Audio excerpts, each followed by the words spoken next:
You won't be surprised that we're copying another park.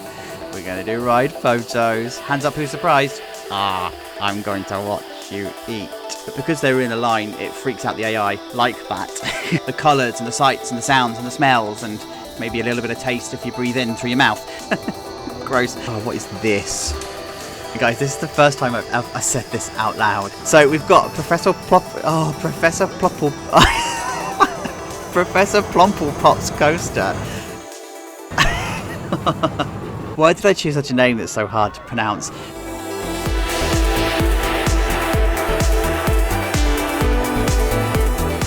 Hey everybody, how's it going? So thanks for coming along to episode number 3 of ChachoLandia, and thank you for your response to episode number 2. That was amazing. Thank you so much. Guys, I'm sorry there's no premiere this week. I've got some stuff in my actual life that I need to do that means I won't be around for the Sunday. But I'll be back next week, so premiere as normal for episode number 4. So, in the last episode then, this is what you saw us do. The whole kiddie area. You've already seen this done to death. We've got Plumplepop's coaster. We've got a couple of flat rides. Some expansion that needs to be done down here, but a couple of flat rides. We've got our Lunar Autos. We've got the 2 flat rides here. We did Bergs. And we also did Sun Giant. So, all week you've been voting for the coaster that's going to be our big key crowd draw for the front, this area here. And I don't know if any of you know what the winner is. So, let's cut straight to that. And the winner is this bad boy. And I did not see it coming at all. We've got ourselves a B&M Flyer. Guys, thank you so much to everybody in the community tab that voted on the poll. It was actually a pretty much landslide win for the Flyer. I had no idea that you guys had so much love. I genuinely thought it was going to be the invert. Honestly, thought it was going to be the invert. I had everything planned out. You really like to challenge me. So let's have a look. So the layout and everything is done. I just need to let you know there's a couple of trade-offs we're going to talk through when we go through this entire thing. So the first trade-off you've probably already spotted. Well, you've probably spotted them all by now. Because you guys are pros at this. So the first trade-off is that this is a 1-station, not a 2-station coaster with 3 trains rather than 2 stations. And that is for reasons that I'm going to go into when we get to the pretzel loop and how that works. But you can see it's actually pretty efficiently timed. Everything seems to be working all as it should be. Now, the second trade-off is the supports. The supports on this coaster suck. So, this is going to be a coaster that's going to need a lot of custom supporting. So yes, I'm absolutely going to do that. So before you start hitting me in the comments going, the supports are rubbish, I know. We've got, first, that's the next trade-off, right? So, here we go.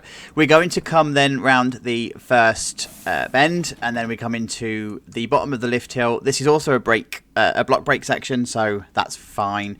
We come into a lift hill set at 30 degrees. Now, if you're looking at building flying coasters for yourself, you can set your lift hill anywhere between 25 degrees and 45 degrees. They are capable of coping with 45 degrees if you're in a really small, compact area, but 30 is the sweet spot for the chain and the stress on the chain.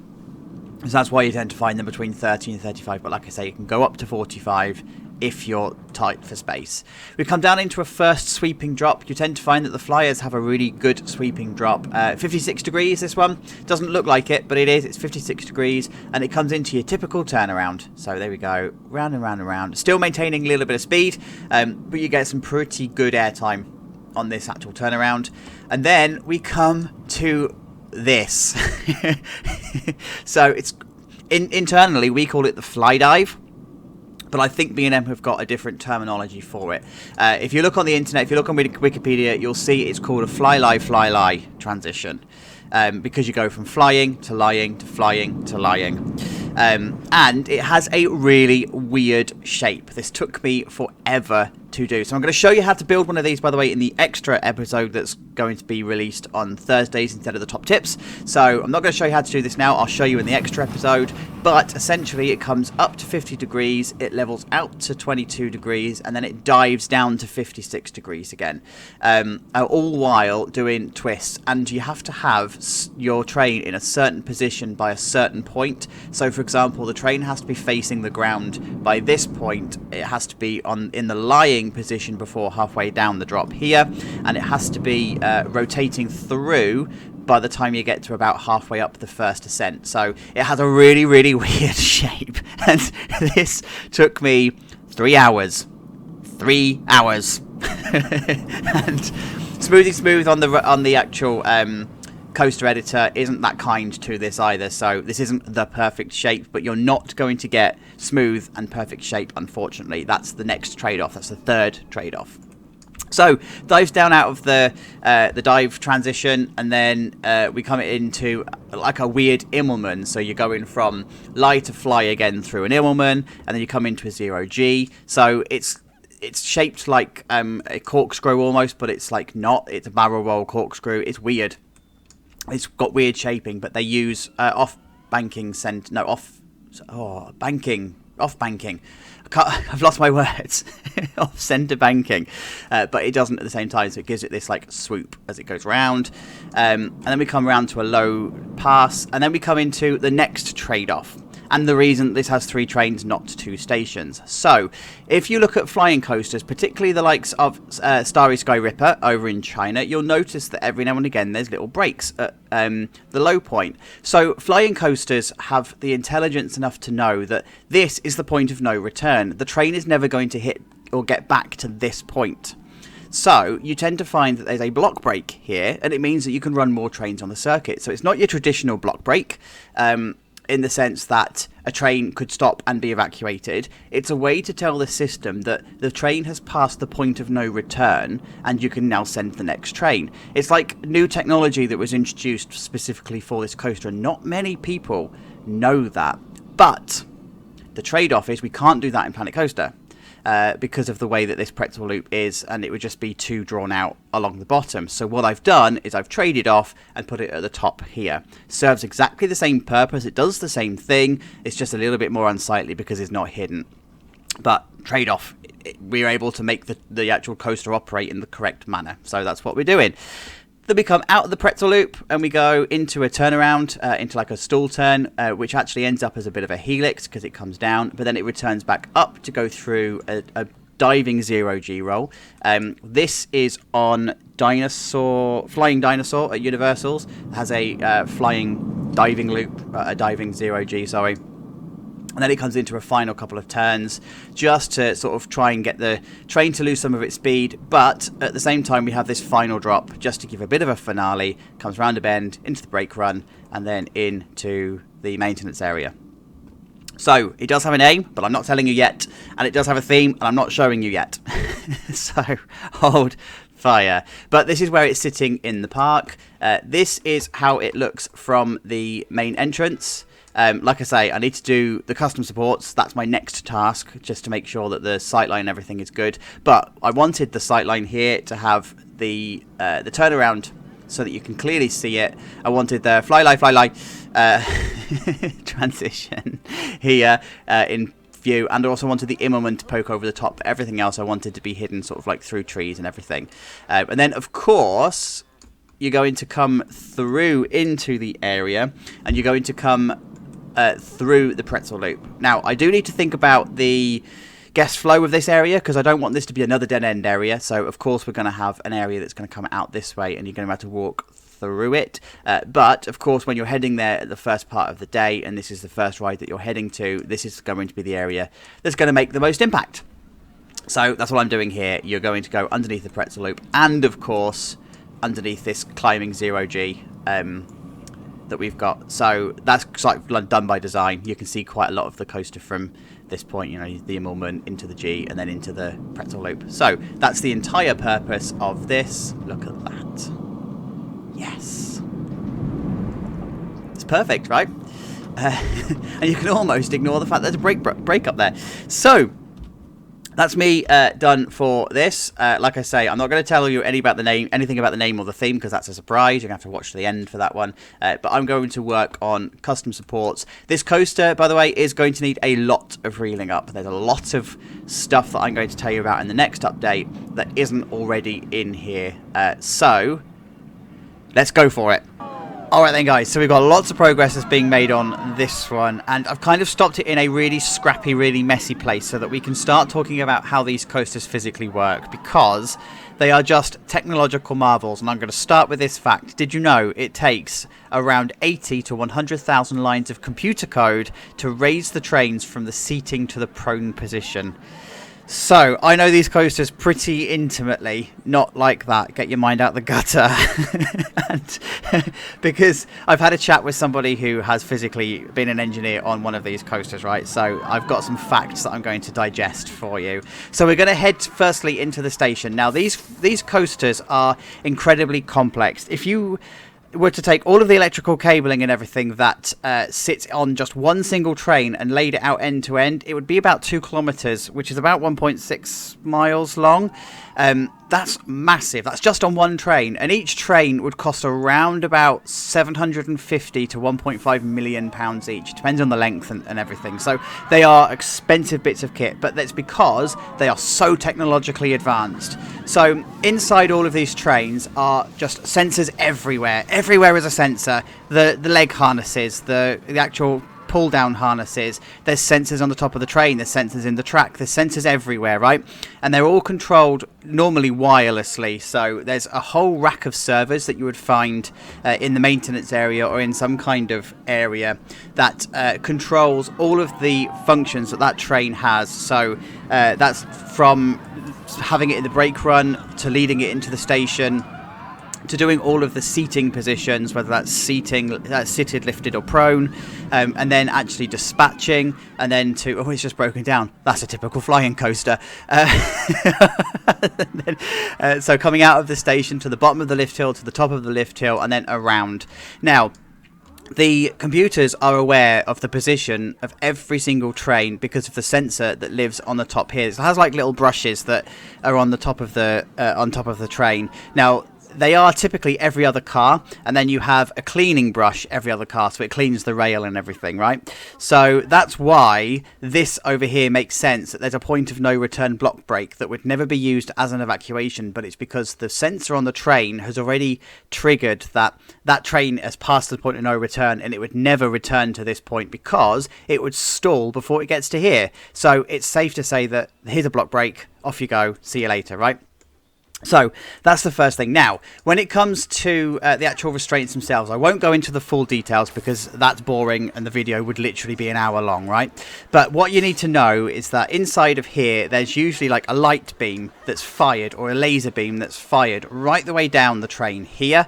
And you have something called a photo eye that's outside the actual station itself. And that photo eye is looking for a clear signal, a clear beam that goes from where the beam is being triggered right the way through. So if you imagine it's like a load of holes that have to be aligned in a row, it's looking for an absolute perfect clear beam. And once you get that signal, that clear beam signal, the train can be dispatched. That clear beam signal is only ever visible when the train is in the prone position like it is now.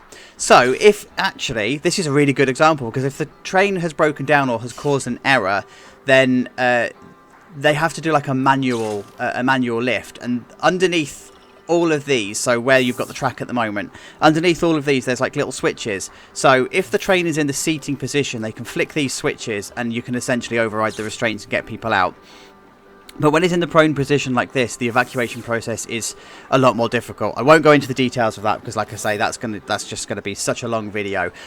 The takeaway from that is that you've just got this photo eye sensor that's looking for this one solid continuous beam. And like I say, the computer is then controlling every aspect of everything that the train has, and the positioning and everything. And then we get to the lift hill. So again, you have all of these proximity sensors that are still looking for any errors or anything in the train that's a little bit odd. And so that's what I've started to put down here. You can see that here's all of the sensors that would be activating all of those. Here's all of the electric cabinets and everything. The top of the lift hill motor. So the reason that I put a block brake here, by the way, is because we don't have a lift hill motor at the bottom of our lift hills. So I wanted to force one. And then you've just got all of the maintenance platforms and everything above here. And then when you come to the top of the lift hill, you have your final sensors, your final lift hill motors, and your final platforms, escape platforms and everything. The game itself doesn't actually come with any kind of escape platforms on the lift hill. So I've just put those in. And, well, it's a little bit difficult because the game has the netting, right, up on the lift hill. So there's all of this netting here. In real life, you don't have this. It's just completely a complete drop, and you don't have a left-hand side escape stair. You just have it on the right-hand side. So the purpose is that these would then go up, and you would evacuate a train if you needed to on this point. Like I say, it's a whole procedure that you actually have. Now, there's another challenge that comes with flying coasters, and that's all to do with weather, inclement weather and rain. So you would probably be familiar with some of the American coasters who would run like one train when it's raining. Air or Galactica at Alton Towers tends to manage to just about get away with it. But if you imagine all of that cabling that you've got, that 2 kilometers worth of cabling that you've got on the top here, is going to be completely exposed to the elements if the train is left in the prone position outside, right?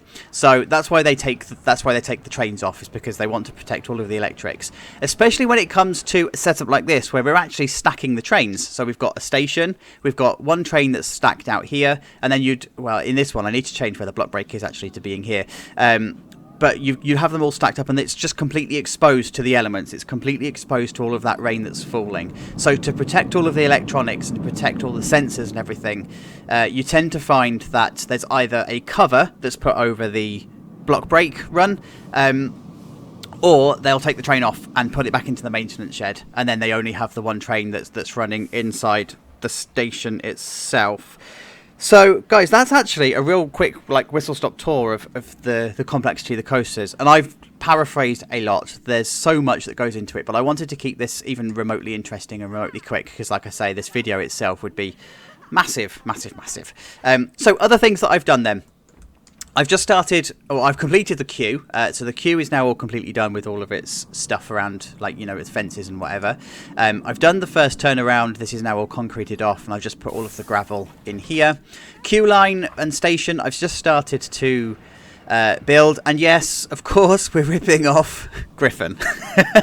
But remember that this is a Cedar Fair chain park that would be put into the UK. So just like Merlin, borrow the themes throughout. So, like 13 is similar to Soar, and it's blah, blah, blah, blah. This would also be true for cross parks as well. So it's very feasible that a park in the UK would borrow the theme from Griffon, this very gothic theme, this very medieval gothic theme. So that's what we're going for here. We're going for that medieval gothic theme, but like I say, this is really, really scrappy. So this is the cover then that I've put in over the top of the brake run for the reasons that we were just talking about. And then we've also got the maintenance area as well that's set in here. So inside here, we've got a platform that can raise and lower depending on whether the train needs to be in the prone or the seating position to be worked on. So this platform is on runners along here, and that goes up and down. And then this is obviously connected to the service road that we've got coming down here. I've started to then tidy up how that service road is. So I've moved the service road, and it's all completely out of the way. And I've also custom supported everything, so you'll see that the custom supports have now all kicked in. And I'm starting to do this bit here. But because this is looking quite scrappy, I just wanted to show you around before finishing. So this is what it looks like when it's finished. Well, I mean, all of the other updates have been from this viewpoint, so why not start here for the final reveal, right? It makes sense. And we've got ourselves a coaster that would have opened in 2015 when the park originally opened, and it's a B&M Flyer, and I am just so chuffed with how this has turned out. It's just come to life so lovely, especially with all of the foliage and everything that's going around. So there's some stuff around the outside that's still a little bit tatty, but you know how that goes. Need to play the outside before I can do anything. So let's go for a tour. So the coaster itself is called Sentinel, and so called because of the idea of it being a bit of a gatekeeper coaster. It's a front gate coaster. It's the first thing you see in the tickets, so it's almost like it's guarding the entrance of the actual park itself. So I mean, just look at the view of that. It's just perfect. It's hidden behind the trees, but it's also very, very obviously in front of you as well. So yeah, really chuffed with how that is. And we've also got ourselves some nice little custom signs. So friend of the channel, Spike, I reached out to him to do some more signs because of all the amazing work that he's done for everything else that he's submitted to the channel, and this is absolutely no disappointment at all. So we've got ourselves these Celtic knot signs, and we've also got, I think they're called Ruinix, like a little font, and I think I've got them right, but I don't know about one thing. I'll show you in a moment. But anyway, so these are the Ruinix. It's flight This one's flight. This one's fight. Flight. Yeah, so it's flight or fight. Fight or flight. It's what I'm going for here. It's the theme. And so we come across the bridge here and we go underneath the pretzel loop, and then it just opens up into a plaza. So here's this idea of the cover on the brake run, and I've sort of tried to hide it wherever possible by putting flowers and fences and stuff in, so you can't actually see any of the maintenance areas from here, remembering that this park would be making the effort to hide as much as possible from the guests when it comes to the maintenance areas and stuff. And you just got this awesome view of the Zero G roll here. And if you look behind, you've got the pretzel roll just above you as well. Oh, it's just brilliant. And then the Immelman over here as well. It's just the perfect viewpoint, right? So then we come out into this area and it opens up into this awesome plaza.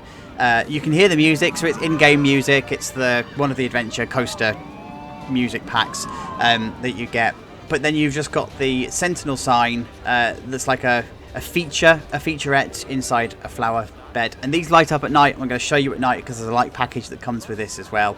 And then for this you come through the main entrance of the queue. So this plaza has got the gift shop on the right hand side and a food unit called Eat It on the left hand side, and then you've got the station and fast passes that are sitting over here, and then in the background you've got the coaster. So just awesome view. So you come into the entrance then and you go through again it's the fight or flight. This is the thing, by the way, there's a Runic that's called VM, and I think that represents ore, which if that's the case I've used the wrong one because I've spelt the word ore and it's not. It's supposed to be the symbol for VM. So I'm sure, Spike, you'll correct me in the comments below if that's the case. But we go in, we've got some multimedia on the walls, we've got the Sentinel logo, and then we just take your flight. Are you going to the main queue or are you going to fast pass? Whoops, we've got to go through the wall. And so we come into a bit of a cattle pen queue, which we've already seen, and then it comes around this way, past the turn onto the lift hill, and the queue continues around this way, continues to wind its way through the woods. And I wanted this idea of flying through the trees a little bit like Galactica and Air does, and it's just perfect, right? So the queue winds its way through the bit of a forest, put some lights and everything in, and then you come into the station building. So you already know that the station building is very much based on Griffon at not Six Flags, the other one, Busch Gardens. So very much similar colours, similar style, similar theme. And then you just come in here and you've got fake, this would be fake fire, it wouldn't be real fire, but you've got the flames and everything in here, and then you just got fight or flight along the side, and then just in here. The station itself looks like this. So we've got a lot of exposed beams, a lot of exposed wood. We've got the rows as like adventure signposts and everything along here. Just the fight or flight on the side again. And then we just come in and we board. So we're going to take a ride at the end of the video. Can't wait to show you that. This as well, I've got all the symbols on the side, on the wall. And there's a ride trigger sequence that this lights up at night. So I'll show you that in a mo. And then we come out this way and we come into our gift shop. Of course we're going to have a gift shop. I've had to remodel the gift shop because I'd forgotten about the photo booth. So I've put that in. So of course we've got our ride photos, and then we've got our gift shop, wrong camera, gift shop here. So I've just moved the units that were here, they're now down here. And I've used the Runics again for pay here. So that's all up on that side. And then we come back through this way outside the actual plaza. This is the kind of the view that you get from. Oh, love it! And just the smoke and the steam rising. It's just one of those really ambient areas. And then we've got ourselves a food unit. So it's called Eat It. So unlike Berg's, which would have everything put together, you know, it's a really well put together brand. They would have spent quite a lot of money on their unit and everything. This would have they just throw things in, so it's a bit of a hodgepodge of stuff inside. It doesn't really fit the theme of the park that it's in. It's a bit like out of place, but that's the idea. It's supposed to look like that. I've taken that design decision to do that. So we've got a slightly modern roof, which you would have seen me do before. Just a typical interior. It's not very muchly used, so I just sort of left it as it is. A bit of a breakfast bar over the other side, you know, grab and go unit kind of style. And then over this side we have ourselves a self-serve, which actually is doubling up as an ATM because I need ATMs in the park, and just a litter and whatever bit over here as well. So it's an actual like fast food unit. And then coming over to this way, I've just started work on the transition between Main Gate and Sun Giant, and also the actual coaster itself. And so we've got ourselves an ice cream parlor. This needs a little bit of work because I need to do what's coming the other side of the opposite me, so what's behind us now on the camera.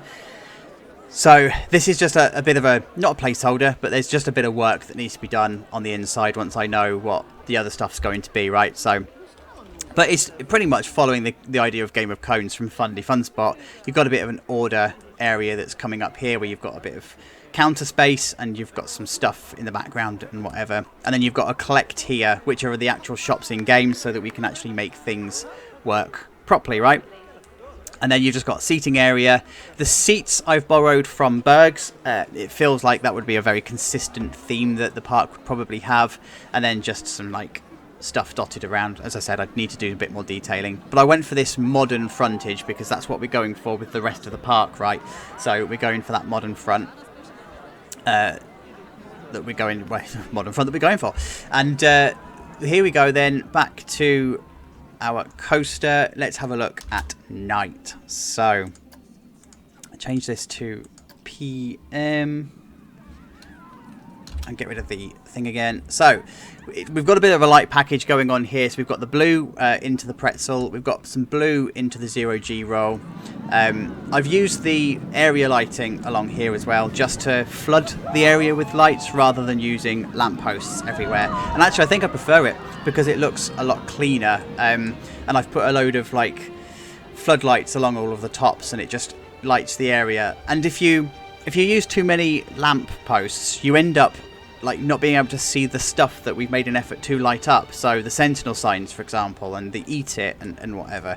So I like how this is turned out in here.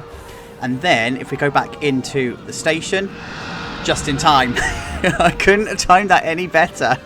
So we've got ourselves a bit of like breathy ambient sound, and the light then that lights up the actual Runic sign, the Celtic knot sign that we've got here.